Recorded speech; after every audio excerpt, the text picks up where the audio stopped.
kind of strange that a guy with blonde hair and glasses actually gave me this and told me not to open it. Oh well. How about we talk about another game retrospective?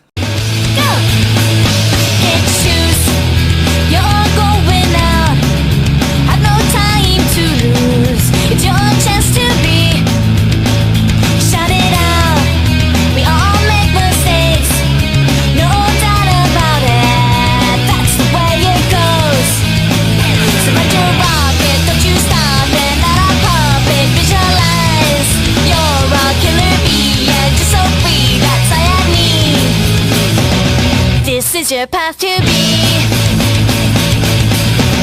We're all here just for all the fun.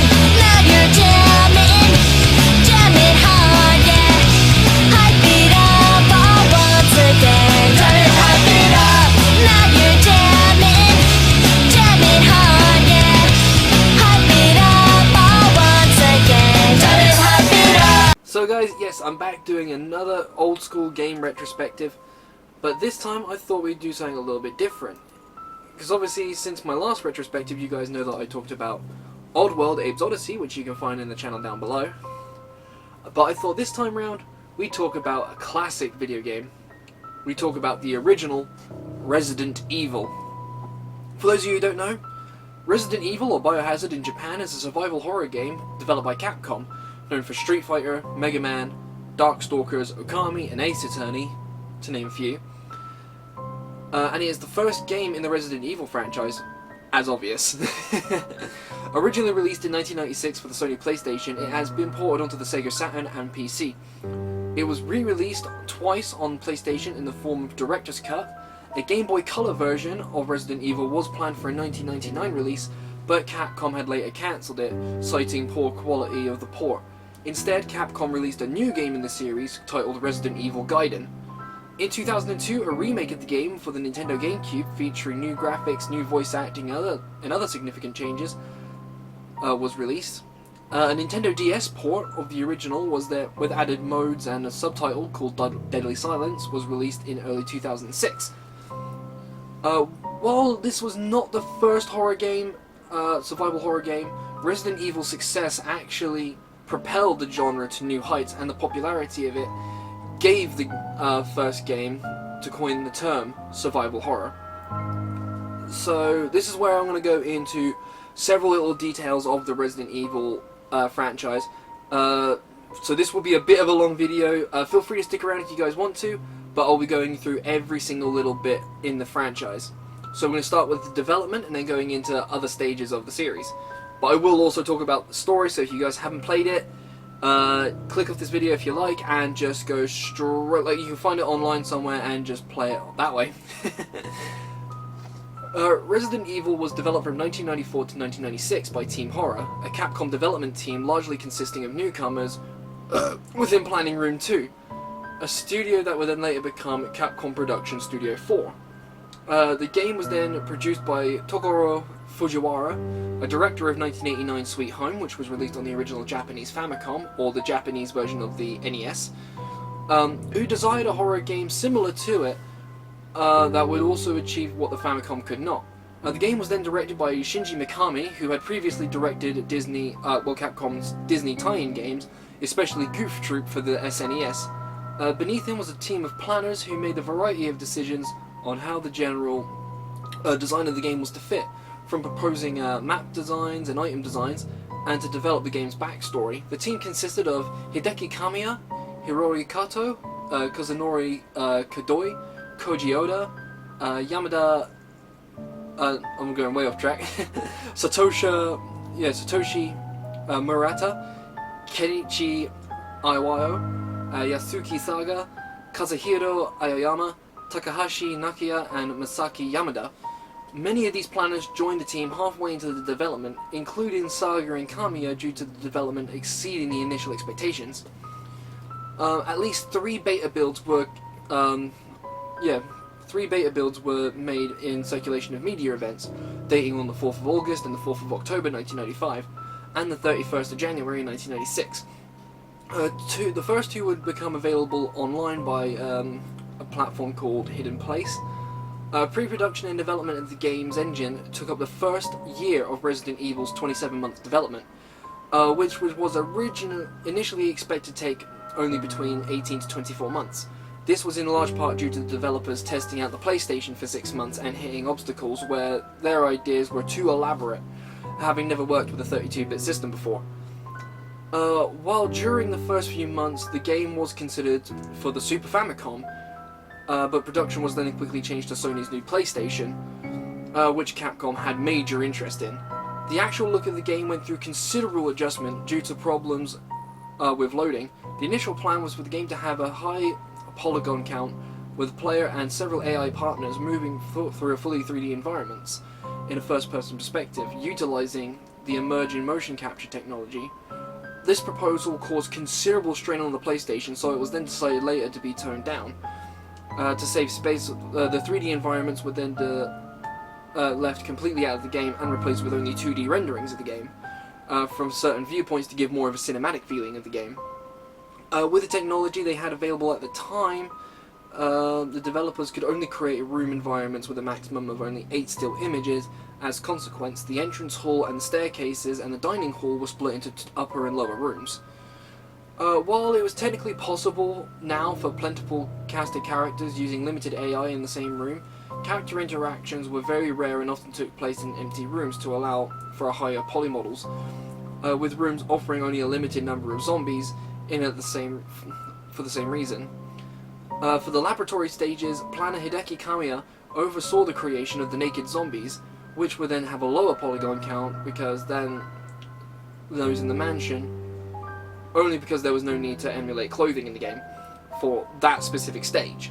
But even this was only allowed for the player and for zombies to appear at once, as the CD-ROM used by the PlayStation did not allow for an especially fast loading time. It was decided that door opening animations would be used for the player and explores new rooms to mask this. Finally, the motion capture idea was completely abandoned due to concerns that the availability of the technology was too complex and sluggish, and so traditional animation for the cast was used instead. In terms of gameplay, a considerable change was made for the mid-production, taking inspiration from Alcazar the Forgotten Fortress.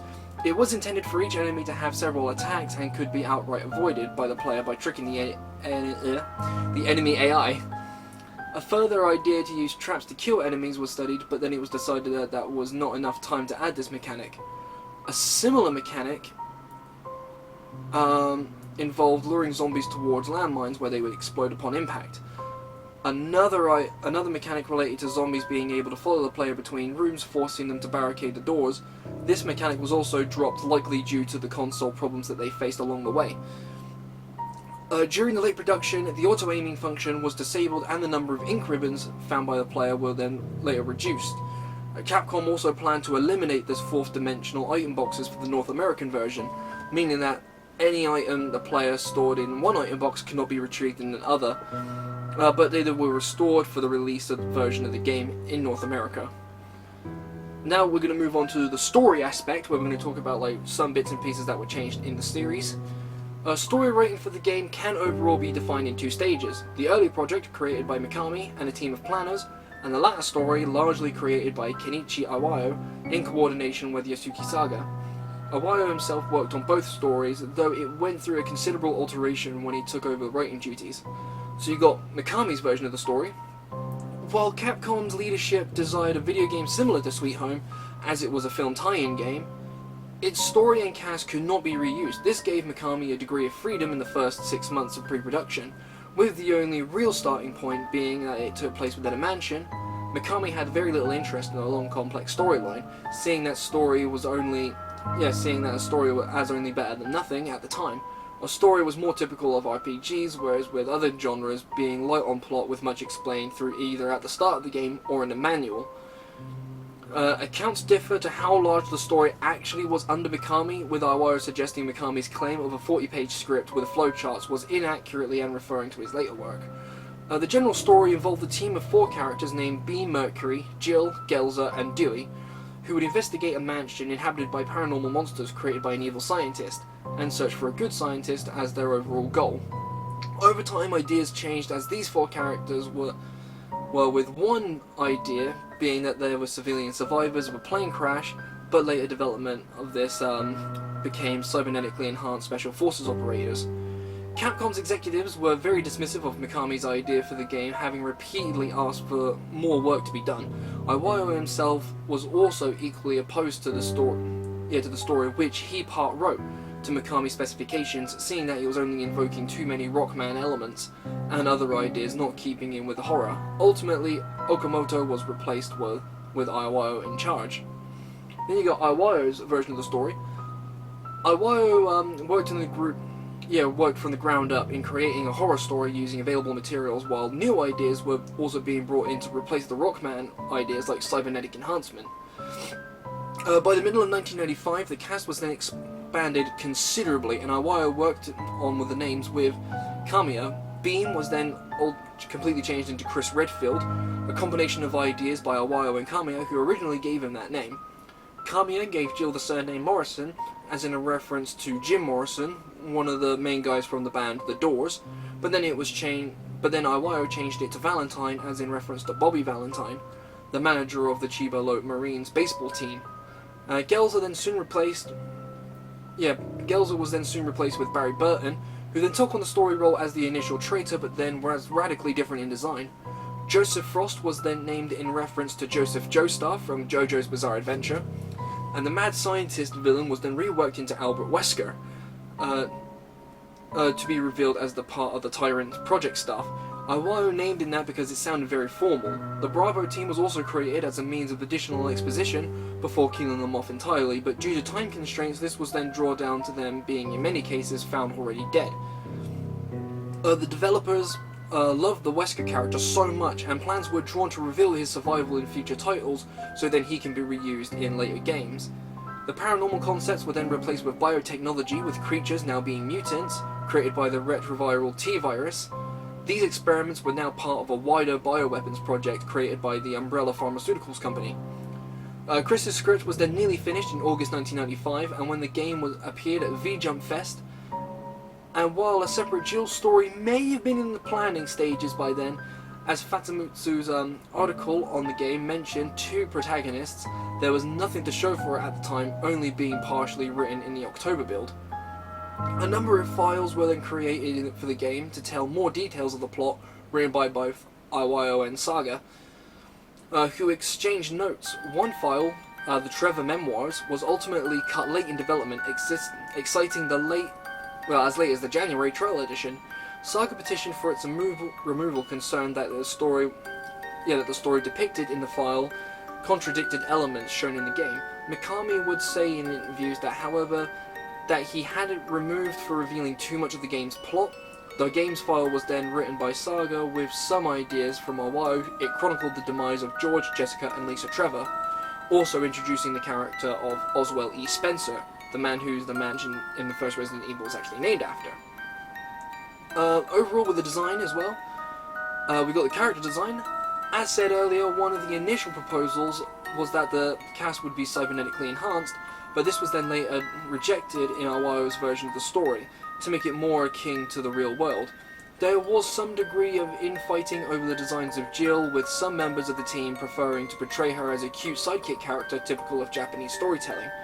Ultimately, this was reversed, and Rebecca Chambers was then created to take over that exact kind of role. As with the game's story, the design of the game was also liberal when zombies were decided to be the main enemy in the game. It was then considered to be a greater variety in them, including child zombies, but Mikami put a stop to this, finding it morally reprehensible to direct a game where the player could kill children. The designs for the environments were then segregated by map with planners and staff working subsequently on Mansion 1, followed by Mansion 2, Mansion 3, and then Mansion 4. Mansion 2 was cut out of the game entirely when the event director, Kazuhiro Aoyama, was working on the traps. Planner Hideki Kamiya was hired then to cut this and was made responsible for the design of Mansion 4. At least one of which he recalls as was discarded by Mikami immediately after being drawn. Spencer Mansion's 1F and 2F levels, as seen in the released game, were completed in the time for the V-Jump Festival in August 1995. Outside of the mansion is the courtyard. Familiar to players by the fountains, Iwao is known to have tackled the courtyard map in his job as a planner. His design was much larger in the finished game and included a cemetery, originally. So then we got the sound. A Japanese dub was initially envisioned by Capcom as the staff itself was being developed on a belief that it would only be released in Japan, but this was then cut due to concerns about the quality of the actors, with Mikami saying in interviews that they were just really, really lame. Elements of the Japanese dub were released on Disc 2 of Biohazard's Symphony OP91 Crime and Punishment album, as well as the Biohazard Complete disc, which came with Biohazard Director's Cut, the DualShock version.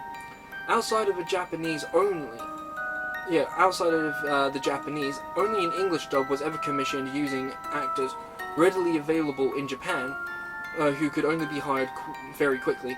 Actors were then given a translated script to work with, on which was only not localized to read naturally. The voice director Lynn Harris herself, the voice actress of Rebecca, was tasked of giving a slow and clear performance so players would not misunderstand the dialogue. As the Japanese developers themselves did not speak English, they were not aware, and it was also of low quality. Mikami considered it soon after that the further recordings did not take place in Japan. On the insistence of Fujiwara to help with the game, to sell the game to Capcom, negotiated with an agent of up-and-coming singer Fumitaka Fujigami to get this music in the game. This decision was then very unpopular with the developers, but the songs Yumide Ora Senai and Kori no Masashasati, can't even pronounce it properly, made it into the initial Japanese release. These would then later be replaced with the international release.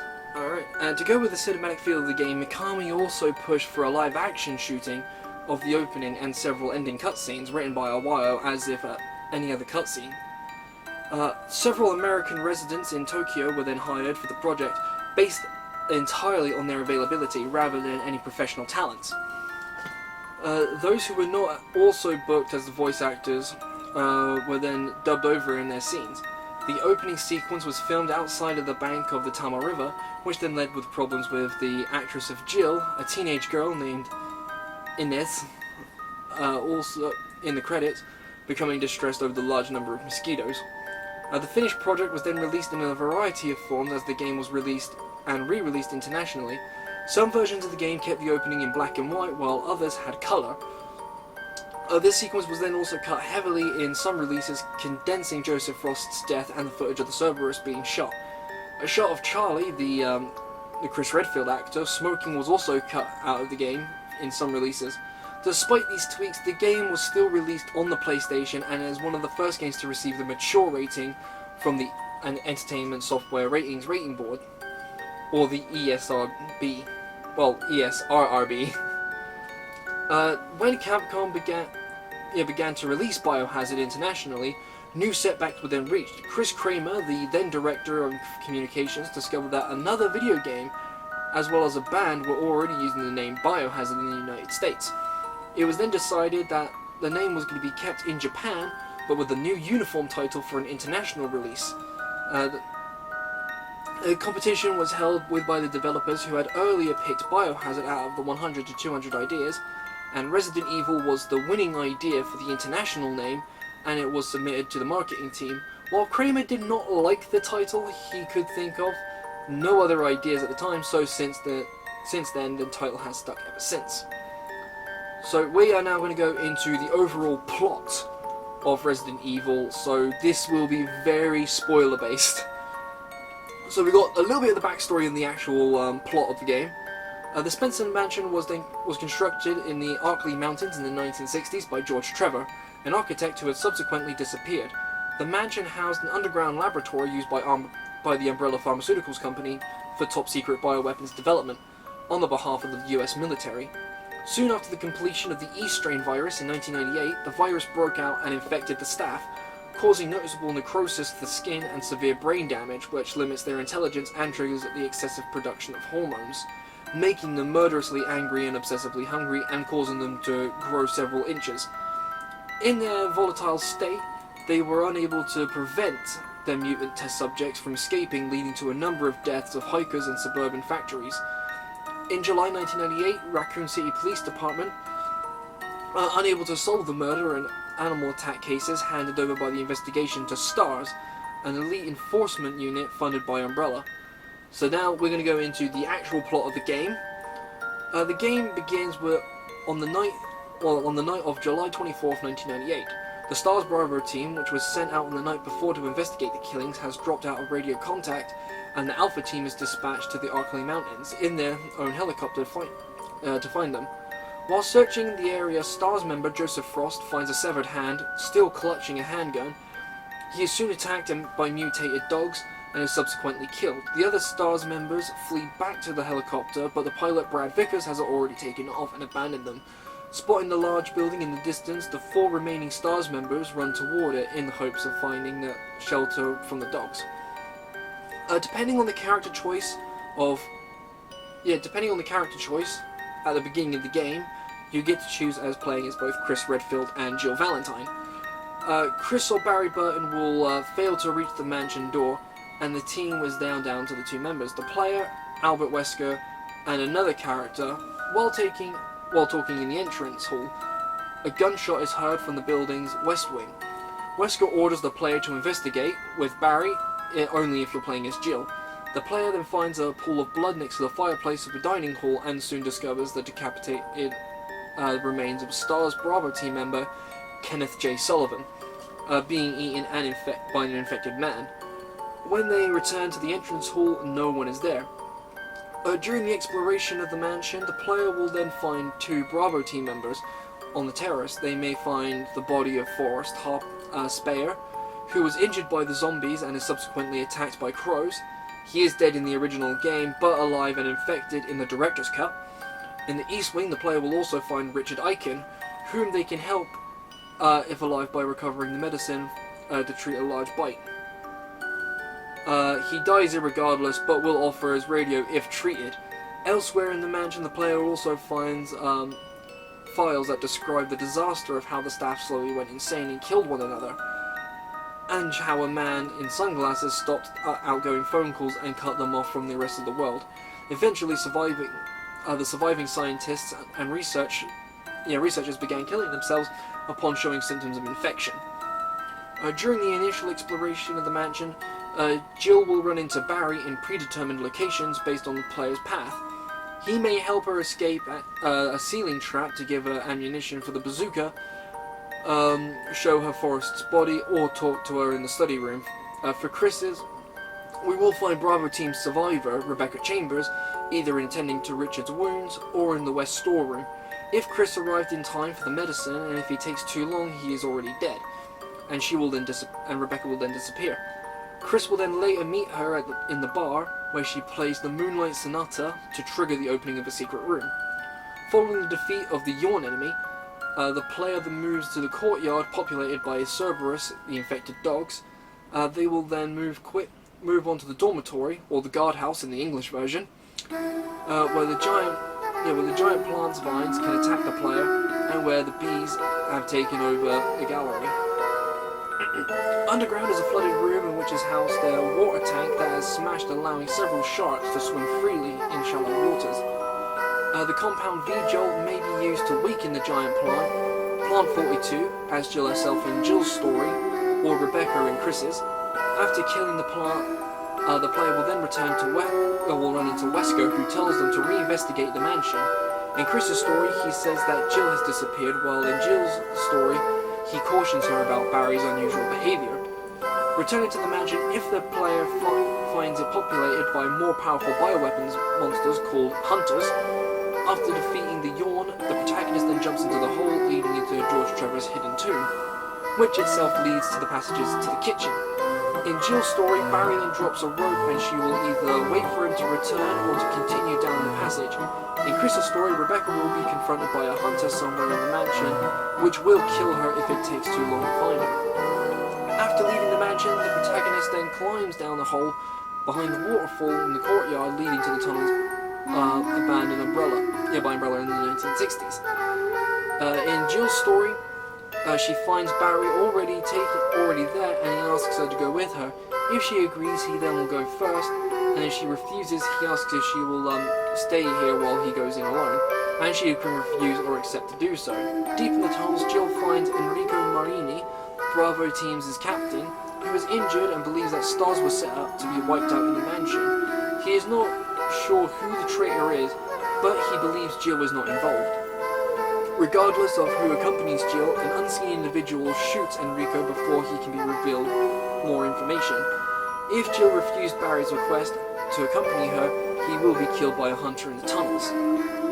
After navigating the courtyard, the protagonist then makes their way into the water fountain that hides the secret entrance to the Oakley lab. While exploring it, they will discover a film directly linking to Wesker with the laboratory. As a senior researcher in the bioweapons development team and security chief, if they gain access to the cells for imprisoning human test subjects, they will find one of the STAR's Alpha team members. If you're playing as Chris, it will be Jill Valentine, but it will also be switched around if you're playing as Jill, having to find Chris, who Wesker then takes hostage early in the game.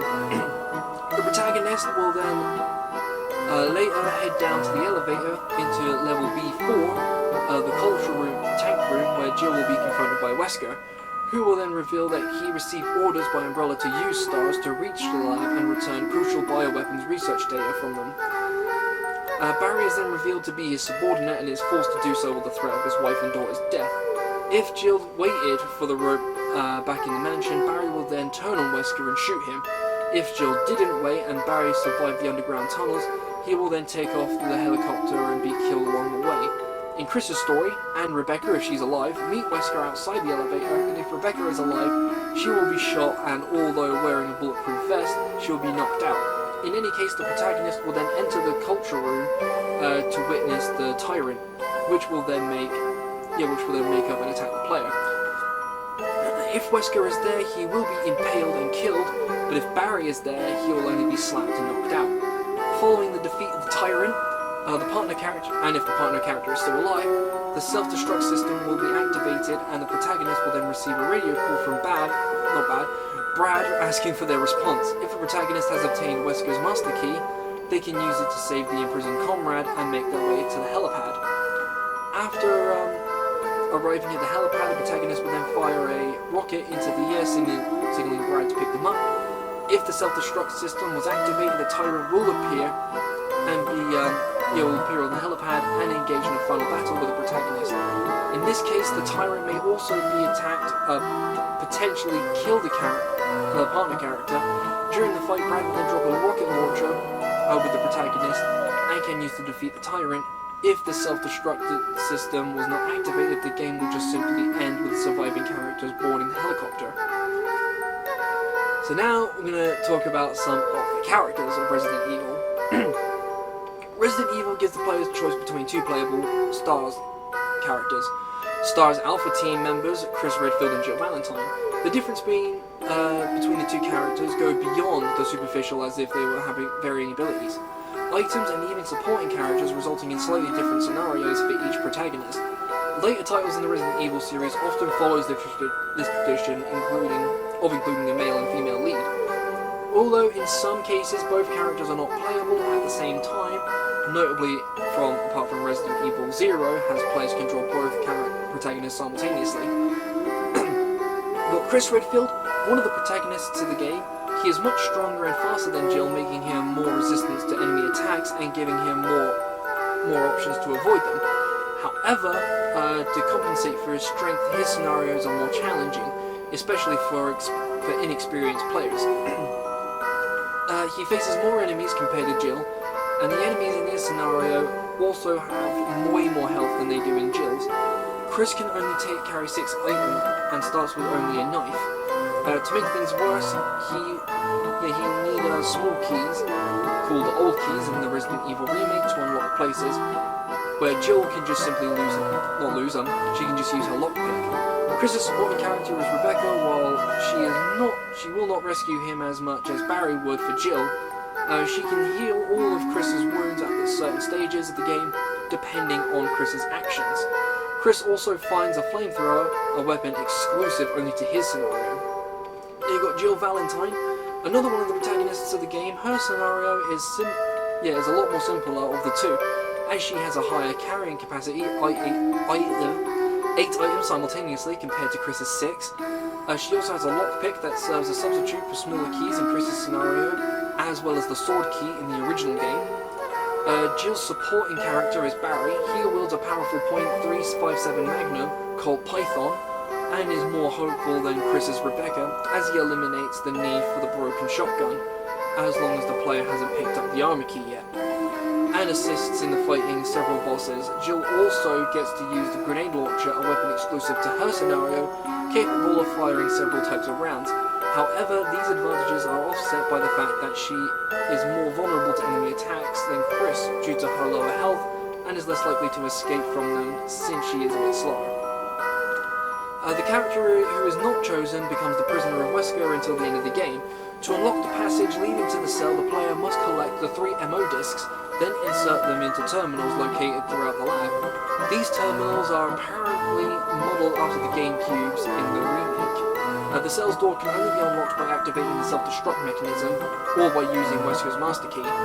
Deciding whether to free the imprisoned character or not affects the several of the ending cutscenes. So now we're going to move on to the gameplay, talking about that. Unlike the subsequent Resident Evil games, the first game had live action openings and endings. The acting and dialogue in these scenes are often mocked, as in the general dialogue of the series. But some argue that it is unrefined, campy, and poor execution perfectly fits the mood of a B-grade horror movie. However, the majority of the series fans continue to mock the opening for its completely offsets than otherwise horror-driven mood of the game. The opening footage in the Western release was significantly recut to exclude most of the gore and Chris's lighting a cigarette. Using the alternate footage, Capcom supposed to include the unadulterated version into the intro in later versions, but only the PC versions as well as the German, French and PAL PlayStation director's cuts contain the original FMV. The gameplay environments in Resident Evil consists of polygonal 3D characters placed over pre-rendered 2D backgrounds, just like in Final Fantasy VII. Consequently, the game relies on predetermined camera angles to provide a view of the action instead of using a real-time camera like most games. As a result, the game employs a tank-like control scheme in which the character moves in a first-person manner. Instead of moving the character in the direction that the player is pushing, the character moves forward by pressing up, backward by pressing down, while turning on the spot, pushing left or right. Some critics of Resident Evil have criticised this control scheme, but arguing that it is unsuitable for a third-person action game. However, many fans have defended it, stating that it added to the feeling of death and defeat, and that the conventional third-person control scheme would be impartial given to the various camera angles in the game. The player can fight against enemies by arming their character with their weapon. The player draws their weapon by holding down the draw weapon, which is usually the shoulder buttons, as the R1 button on the original PlayStation controller, and fires it by pressing fire, which is the X button, again on the PlayStation controller. In the attack stance, the player character remains completely stationary in one place, but can turn their character and or tilt their weapon up and down. Initially, the only weapons available to the player are a combat knife and a Beretta 92FS. Later in the game, more weapons do become accessible to the player, such as the Remington M870 and the Colt Python. Ammunition firearms is limited, and is often recommended that players save their strongest weapons for boss battles. The player then must survive the fighting against the various monsters and populate the mansion. The most common enemies in the game are zombies, which are slow-moving and easy to outrun, but harder to avoid in tight corners. During later sections of the game, the player must fight against zombie dogs, also known as the Cerberus, hunters, chimeras, and web spinners, as well as small enemies such as crows, wasps, and adders. The latter three are small and fast. The player should be able to be careful to conserve ammunition when dealing with these ones, specifically.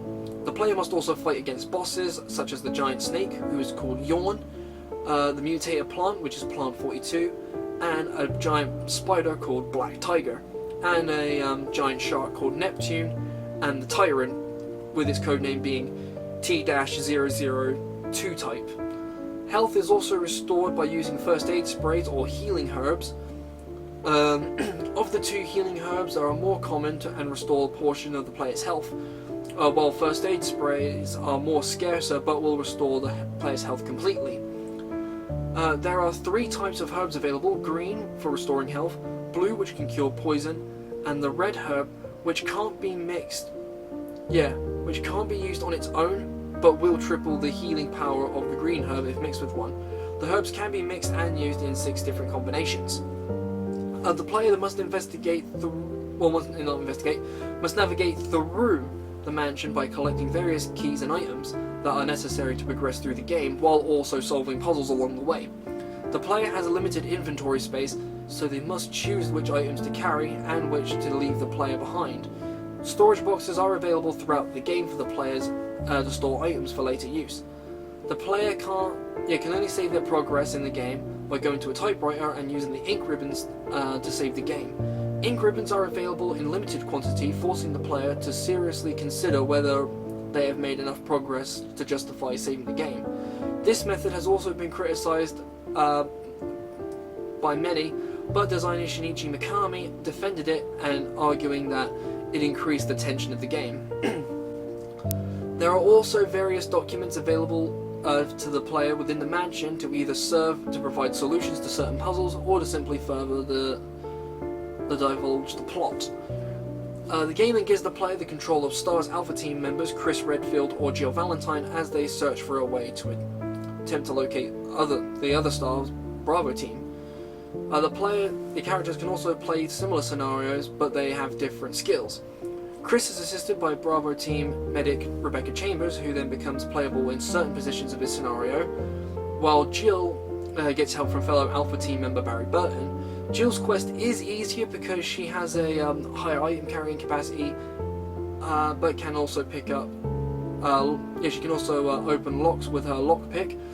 Chris has to find small keys, obviously, that we've established before, and has a relatively stronger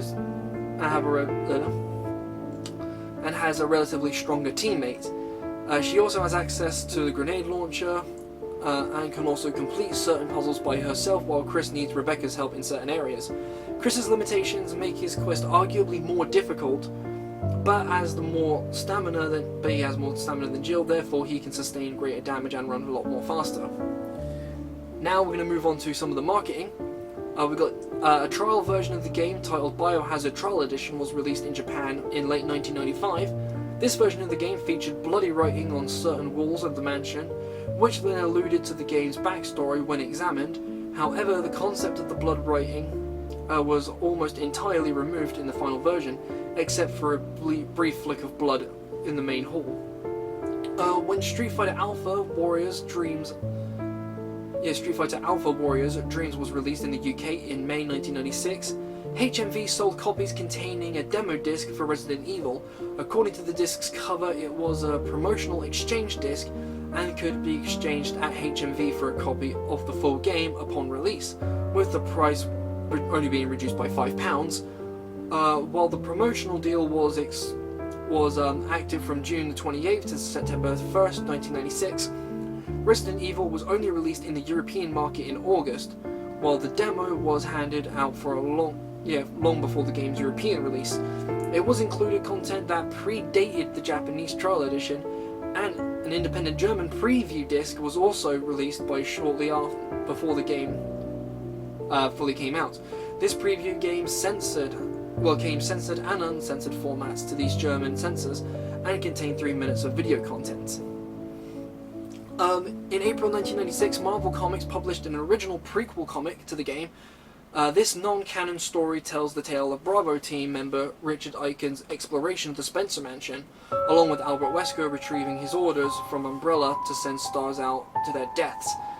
The issue ends with Alpha Team being sent into the Raccoon Forest to investigate the lost contact with the Bravo team. The novelization of the game, titled Resident Evil: The Umbrella Conspiracy Side A, was then written by author Stephanie Donnell Perry as the first book of the series of Resident Evil novels. The novel combines both Jill and Chris's scenarios into one narrative and features all 5 main characters, including Barry Burton and Rebecca Chambers. The book also takes liberties with the original source material, and most of the notable differences being the inclusion of an original character named Trent as an insider from Umbrella who provides Jill with the information about the mansion. Prior to the events of the mansion incident, since the book was written a few years after the GameCube's remake, the novelization omits the presence of Lisa Trevor in the mansion. However, the book does allude to the original version of George Trevor's journal from the true story behind Biohazard, as well as the short story it contained. Biohazard: The Beginning, which would involve the disappearance of Chris's friend Billy Rabbitson. Another notable difference in the novel is moving the location from Raccoon City to the Midwest to Pennsylvania, apparently about an hour's drive from New York. We got also The Beginning to promote the Sega return port of Resident Evil. The novella titled Biohazard: The Beginning was written alongside the copies of the game. This served as the basis of a similar though distinct novel sold in the USA titled as Resident Evil: The Book. The overall reception: Resident Evil was then first released in March 1996 and saw critical acclaim for its experimental approach to the game's design, utilizing a mixture of 3D animations alongside with more traditional FMVs of the time. It was also one of the few games to include heavy use of voice acting. Game Informer would go on to describe Resident Evil as one of the most important games of all time. The game won the Best PlayStation Game Overall Award at the 1997 Consumers' Choice Awards. Now we got my final verdict to the game. The original Resident Evil is easily one of the best horror games as ever made. It may not look like much nowadays, but back then no one had ever seen anything like this. This became so popular that it spawned many sequels and spin-offs, including several movies, a few remakes of older installments of the game series, and this is honestly hands down it's honestly one of my favorite game franchises of all time. Yeah, but it is just one of the best survival horror games I've played in a long time, and this is definitely in the world of, well, it's one of the survival horror games in the world defining the subgenre. So yeah, that's my retrospective on Resident Evil. If you guys want me to cover the other games in the Resident Evil series, I do plan on doing so. Or if there's any other game franchise you want me to take a look into on a retrospective, just comment down below. Or also, if you guys want to follow me on my social medias, you go down the link in the description down below. You can also find me on my Instagram, you can find me on my Twitter, you can find me on my Facebook page, and you can find me anywhere else that I see on there. I also will be on Twitch as well. I will be back to live streaming as soon as possible, where I will be live streaming at the moment I am live streaming One Piece Odyssey, but I might also go back and actually finish the Resident Evil 2 remake, so look out for that as well at some point in the future. Make sure you guys like, comment, subscribe, also hit that notifications bell so you guys will also be up to date with every single one of my uploads, and other than that, I will see you guys in the next one.